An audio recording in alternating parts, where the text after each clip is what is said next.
nama saya Ida Indah Widiastuti dari program Studi Manajemen Dakwah dengan NIM 43020180065. Di sini saya akan menjelaskan mengenai materi yang sudah saya buat untuk memenuhi tugas UAS dari mata kuliah Problem Solving and Decision Making yang menjelaskan tentang bagaimana memaknai ibadah bulan puasa Ramadan di tengah pandemi COVID-19. Sudah kita ketahui bahwa melaksanakan ibadah puasa bulan Ramadan kali ini tuh berbeda dengan tahun-tahun sebelumnya. Hal ini dikarenakan umat muslim di seluruh dunia harus menjalankan ibadah puasa di tengah pandemi COVID-19.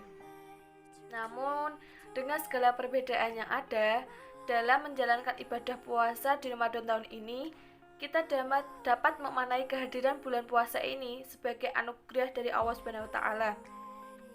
Di tengah pandemi COVID-19 ini, kita harus menyikapinya secara positif sebagai ketentuan Allah Subhanahu wa taala yang berlaku bagi umat manusia. Tentu saja di balik kesesuaian akan ada kemudahan, ada hikmah dan kebaikan di balik setiap peristiwa yang ditetapkan oleh Allah Subhanahu wa taala. Jika pada tahun-tahun sebelumnya banyak aktivitas yang bisa dilakukan umat muslim di Indonesia seperti misalnya tarawih berjamaah di masjid, tadarusan, peringatan nuzulul Quran, itikaf di masjid di 10 hari akhir Ramadan maupun mudik. Namun untuk sekarang tidak dapat dilakukan karena adanya pembatasan dari pemerintah untuk berinteraksi secara fisik dan sosial serta anjuran untuk melakukan semua kegiatan termasuk bekerja yaitu di rumah saja. Tentu saja ini tuh membuat banyak tradisi yang mewarnai bulan Ramadan menjadi tidak bisa dilakukan.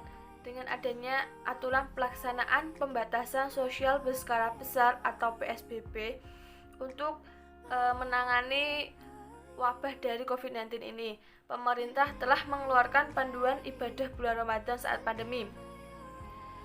Berdasarkan surat edaran nomor 6 tahun 2020, warga masyarakat yang ingin menjalankan ibadah puasa di bulan Ramadan kali ini dianjurkan untuk mengikuti berbagai panduan.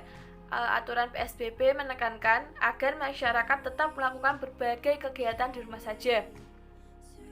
Meskipun pemerintah sudah menerapkan adanya physical distancing, namun kegiatan ibadah di daerah saya, di wilayah saya itu masih dilakukan di masjid.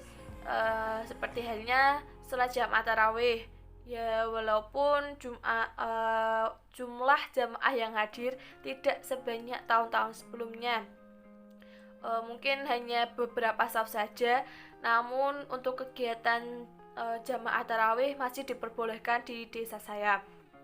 Kemudian kegiatan tadarusan, kegiatan ini juga masih dilakukan. Namun karena adanya pandemi ini, yang biasanya tadarusan itu dilakukan oleh anak-anak muda atau remaja, saat ini tuh hanya bisa dilakukan oleh orang-orang tua atau pengurus-pengurus masjid yang sudah sepuh.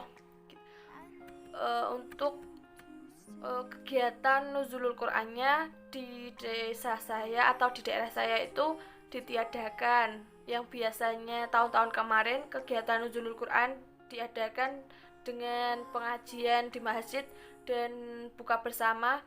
Namun untuk tahun ini berbeda, tidak diadakan kegiatan nuzulul Quran. Adapun dalam penyelenggaraan perayaan salat Idul Fitri masih dilakukan, namun harus tetap mematuhi beberapa syarat protokol kesehatan dari pemerintah, yaitu dengan wajib menggunakan masker, mencuci tangan sebelum masuk masjid, dan membawa peralatan sholat sendiri seperti mukena, sajadah itu harus membawa sendiri karena masjid tidak menyediakan.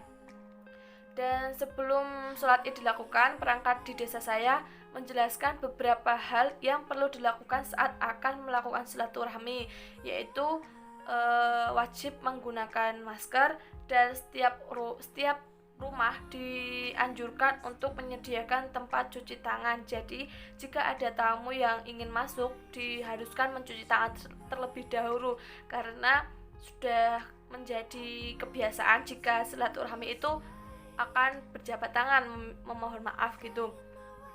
Eh, dan mengenai ditutupnya semua akses di jalan untuk masuk ke rumah saya atau di lockdown selama 3 hari, tidak diperbolehkan keluar masuk di desa saya. Jadi selama 3 hari semua warga diwajibkan tidak boleh keluar dari desa ataupun dari yang luar desa masuk ke desa saya. Uh, Namun untuk bersilaturahmi dalam cakupan satu kampung masih diperbolehkan. Sekian penjelasan dari saya mengenai ibadah bulan Ramadan di tengah wabah COVID-19 ini. Apabila dalam saya menjelaskan banyak kesalahan, saya mohon maaf yang sebesar-besarnya. Wabillahi taufiq wa hidayah. Wassalamualaikum warahmatullahi wabarakatuh.